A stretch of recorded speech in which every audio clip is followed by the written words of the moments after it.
My dear students, कैसे हैं आप सभी। आशा करती हूँ कि आप सभी बहुत अच्छे और अपने एग्जाम की तैयारी को अच्छे से कर रहे हैं। इसके लिए मैं आपको राजस्थान जी की क्लास करा रही हूँ डेली। तो देखिए आज का क्वेश्चन आता है कि राजस्थान की अंतर्राष्ट्रीय सीमा की लंबाई कुल कितनी है। ये मैंने आपको कल कमेंट में दिया था बताने के लिए और आप सभी ने बहुत अच्छा कमेंट किया है। तो बताइए कितनी थी हमारी।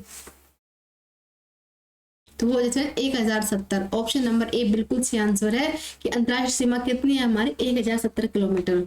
नेक्स्ट आता है कहते हैं पंचपत्रा किस वस्तु के बड़े पैमाने पर किया जाता है। जो आपने सुना होगा पंचपत्रा में कोई ऐसी स्पेशल वस्तु है जो कि बहुत ही बड़े पैमाने पे वहां पर तैयार होती है, तो कौन सी हो जाएगी बताओ।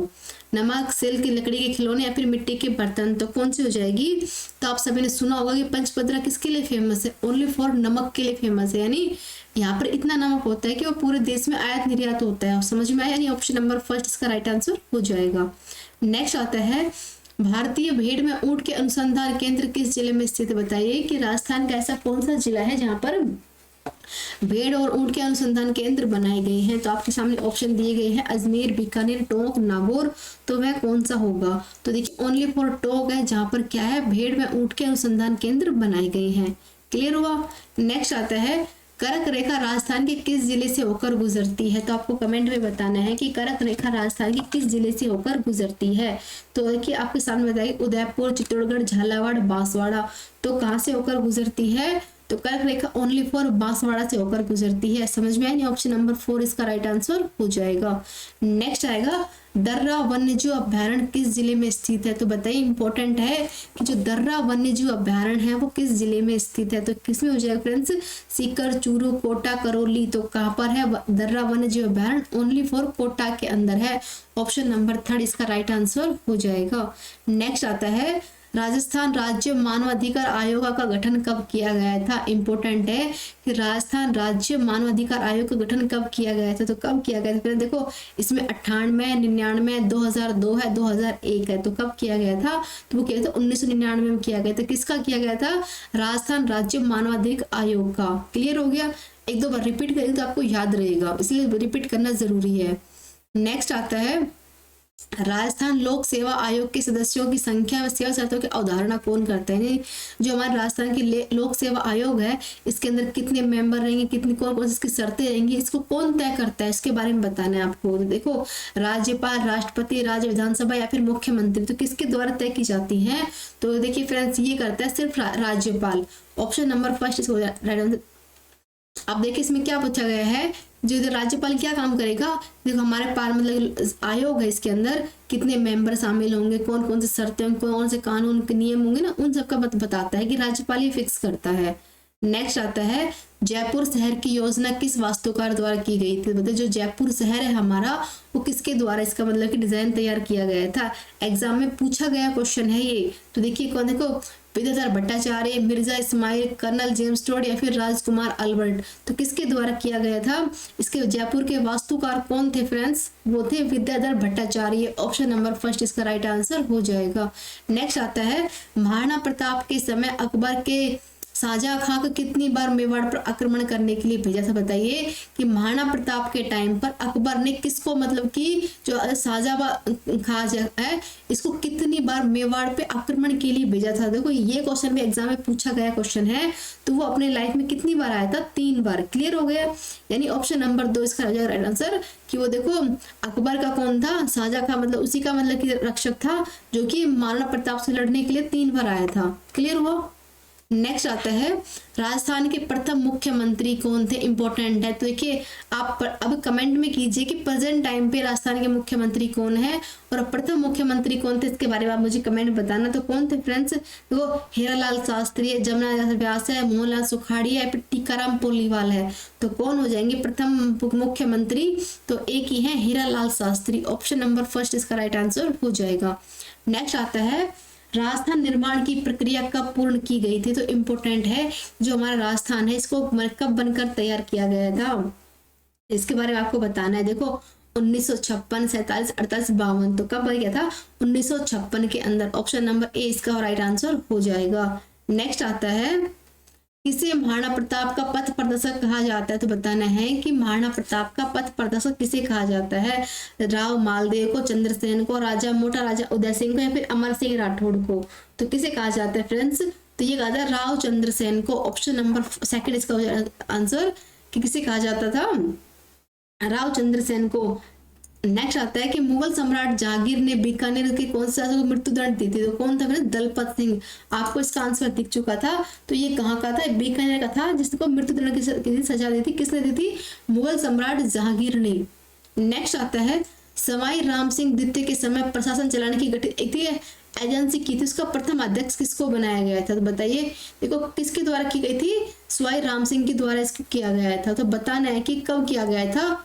एक सेकेंड रुकिए। तो बताइए कि इसका मतलब, इसका अध्यक्ष मतलब फर्स्ट अध्यक्ष किसको बनाया गया था? बताने। देखो मेजर सोर्स है, डीबो है, कैप्टन ब्लैक है, जॉन लिडलो है। तो वो कौन थे इसके बारे में बताना है। तो जो एजेंसी थी इसके फर्स्ट कौन थे फ्रेंड्स? वो थे मेजर रोस। ऑप्शन नंबर फर्स्ट इसका राइट आंसर हो जाएगा। नेक्स्ट आता है डूंगरपुर के महारावल जसवंत सिंह के स्थान पर अंग्रेजों ने किसे डूंगरपुर का सर दिया था? देखो पहल था किसका? महारावल जसवंत सिंह का था, लेकिन अंग्रेजों ने किसी और को दिया था। वो किसको दिया था उसके बारे में आपको बताना है। ठीक है, प्रतापगढ़ के कुंवर दलपत सिंह को दिया गया था, रावल पृथ्वी सिंह को दिया गया था, रावल अजीत सिंह को, या फिर प्रतापगढ़ के शिव सिंह को? किसको दिया गया था डूंगरपुर को? ये दिया गया था प्रतापगढ़ के कुंवर दलपत सिंह को। ऑप्शन नंबर फर्स्ट इसका राइट आंसर हो जाएगा। नेक्स्ट आता है कंजर जनजाति के मुखिया को क्या कहते हैं? देखो भील हो, कंजर हो, इनकी जो मुखिया होते हैं इसको एक अलग नाम होता है। देखो नायक, पटेल, गबरू, मुखी। तो अपन बोलते हैं सरपंच, लेकिन वो बोलते हैं क्या? बोलते हैं पटेल। Option number first. देखो भील हो, कंजर दोनों में सेम ही चलता है, तो पटेल हो जाएगा।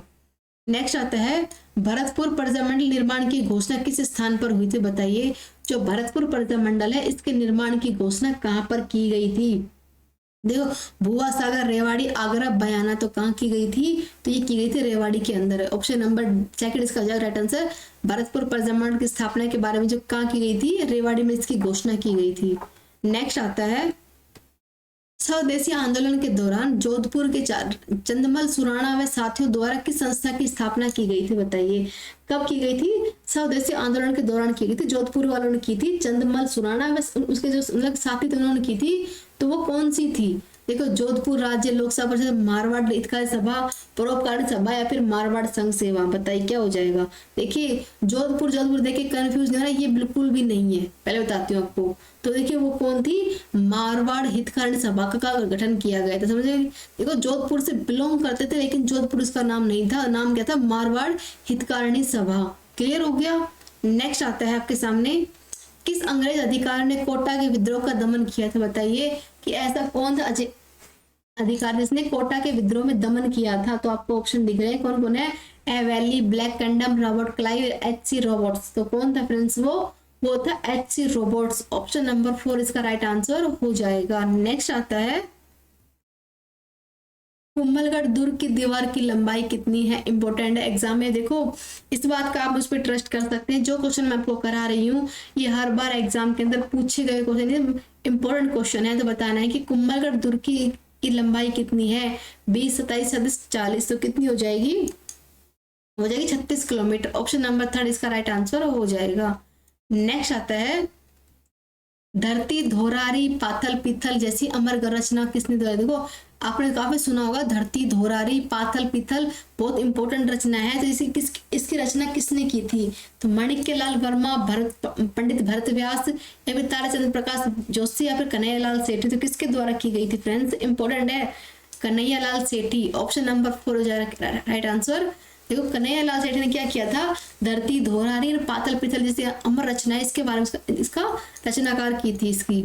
नेक्स्ट आता है फायरे फायरे किस जाति के रणघोष है? देखो एक नाम आ गया फायरे फायरे, तो ये किस जाति से बिलोंग करता है आपको बताना है कि भील, गरासिया, डामोर या फिर मीणा। तो फायरे फायरे किससे बिलोंग करता है? तो ये ओनली फॉर भील से बिलोंग करता है। ऑप्शन नंबर 1 इसका राइट आंसर हो जाएगा। नेक्स्ट आता है कि मोरनी मोरना किस जनजाति से संबंधित है? एक इंपॉर्टेंट क्वेश्चन है कि मोरनी मोरना भील, मीणा, गरासिया, सहरिया। तो मोर मोरनी किसका हो जाएगा? देखो सेकंड, ऑप्शन नंबर सेकंड बिल्कुल राइट कर रहे हैं। तो मोर मोरनी किसका हो जाएगा? मीणा। सेकंड इसका राइट आंसर हो जाएगा। नेक्स्ट आता है कि बाबू महाराज का मेला किस जिले में आयोजित किया जाता है। बाबू महाराज का मेला करौली, धौलपुर, सवाई माधोपुर या फिर भरतपुर, तो कहां पर हो जाएगा बाबू महाराज का मेला, किस साल लगता है? देखो धौलपुर के अंदर, ऑप्शन नंबर सेकंड इसका राइट आंसर हो जाएगा। नेक्स्ट आता है धारी संस्कार राजस्थान की किस जनजाति से प्रचलित है। धारी संस्कार तो बताना है आपको, गरासिया, मीणा, सहरिया, भील। तो धारी संस्कार क्या होता है फ्रेंड्स, वो होता है सहरिया से बिलोंग करता है। ऑप्शन नंबर थर्ड इसका आ जाएगा राइट आंसर। देखो हर जाति के अपने अपने अलग संस्कार होते हैं, अलग अलग नियम होते हैं, अलग अलग कायदे कानून होते हैं, अलग अलग नाम होते हैं। तो सब देखो राजस्थान में इतनी जातियां हैं जिसके बारे में पढ़ना बहुत जरूरी है, चाहे मीणा हो, गरासिया हो, भील हो, सहरिया हो, सबके बारे में पढ़ना है, क्योंकि हर किसी जाति में कुछ ना कुछ इंपॉर्टेंट है। तो और एग्जाम के अंदर देखो बेस्ट एग्जाम में ऐसे क्वेश्चन ही बनेंगे। नेक्स्ट आता है भारतीय डाक विभाग ने किस लोक देवता की फड़ की डाक टिकट जारी की थी। बताना है आपको कि भारतीय डाक विभाग ने किस लोक देवता की फड़ की डाक टिकट जारी की थी। बाबूजी, देवनारायण जी, रामदेव जी या फिर तेजा जी, तो वह कौन थे फ्रेंड्स, बताइए। वो थे देवनारायण जी, ऑप्शन नंबर सेकंड इसका राइट आंसर हो जाएगा। नेक्स्ट आता है तेरापंथी संप्रदाय किस धर्म से जुड़ा हुआ है। तो बताइए कि जो तेरापंथ संप्रदाय है वो किससे जुड़ा हुआ है, जैन धर्म से, वैष्णव धर्म से, हिंदू से या फिर बौद्ध धर्म से। बताइए, इंपॉर्टेंट क्वेश्चन है। तेरापंथ संप्रदाय तो किससे हो जाएगा, जैन धर्म से। ऑप्शन नंबर फर्स्ट इसका राइट आंसर हो जाएगा। नेक्स्ट आता है पशु पक्षियों की चित्रण की शैली से विशेषता बताते हैं। बताइए कि ऐसे कौन से चित्रण शैली थी जिसमें पशु पक्षियों के चित्र किए गए हैं, नाथ द्वारा, बूंदी, किशनगढ़ या फिर अलवर। तो वह कौन सी थी, तो वह थी बूंदी की शैली थी, जिसमें क्या बताया गया था, पशु पक्षियों की चित्र शैली के बारे में बताया गया था खूब अच्छे से। नेक्स्ट आता है भित्ति चित्रण की दृष्टि से कहा जाता है कि हवेलियां प्रसिद्ध। बताइए कि भित्ति चित्रण की दृष्टि से कहाँ की हवेलियां राजस्थान की सबसे पूरे देश में फेमस है। तो शेखावटी, जैसलमेर, उदयपुर या फिर बीकानेर। तो देखने आपने काफी सुना होगा कि देखो कहाँ के मतलब हवेलियां कहाँ की फेमस है, तो ओनली शेखावटी क्षेत्र की ऐसी ऐसी हवेलियां होती हैं जो पूरे भारत के अंदर अपना अलग ही मकाम हासिल किए हुए हैं। यानी देखिए इनका जो चित्र का जो डिजाइन होता है, मतलब अलग कलाकारी होती है, वो सबसे अलग होती है, हटके होती है। जैसे आप सब जानते हैं कि राजस्थान की तो वही कलाकार सबसे अलग है, या राजस्थान का जो आर्ट है वो पूरी जगह आपको कहीं नहीं मिलेगा, पूरी दुनिया के अंदर सबसे अलग है हमारा आर्ट। तो देखो जो शेखावटी क्षेत्र है वहाँ का सबसे ही अलग होता है। नेक्स्ट आता है ऐसा कौन सा लोक वाद्य यंत्र जिसमें आधे कटे नारियल की कटोरी से बना होता है। तो बताना है कि ऐसा कौन सा लोक वाद्य यंत्र है जिसका निर्माण है आधे कटे नारियल की कटोरी की जैसा होता है। तो सिंगी, अलगोजा, रावण हत्था या फिर भपंग। तो वह कौन सा हो जाएगा, आधा कटा नारियल। समझिए आधे कटे नारियल तो किसमें हो जाएगा, वो था रावण हत्था। ऑप्शन नंबर थर्ड इसका राइट आंसर हो जाएगा। नेक्स्ट आता है जोधपुर में प्राचीन राजाओं की छतरी का उद्धार कहाँ का फेमस है। बताना है आपको कि जो जोधपुर के प्राचीन राजा हैं उनकी जो छतरियां हैं, उद्यान है, प्रसिद्ध कौन सा स्थान है। तो देखिए जोधपुर का पूछा गया है, मंडोर, जसवंतड़ा, ओसिया, लूनी। तो वह कौन सा स्थान होगा, इसके बारे में आप मुझे कमेंट में बताइए। बताओ कौन सा हो जाएगा, वो हो जाएगा मंडोर। यानी मंडोर ऐसी जगह है जहाँ की छतरियां, उद्यान बहुत फेमस है। नेक्स्ट आता है प्रसिद्ध लोहागढ़ किस जिले में स्थित है। पता ना आपको, राजस्थान में लोहागढ़ किस जिले के अंदर स्थित है, नागौर, दौसा, भरतपुर या फिर जयपुर।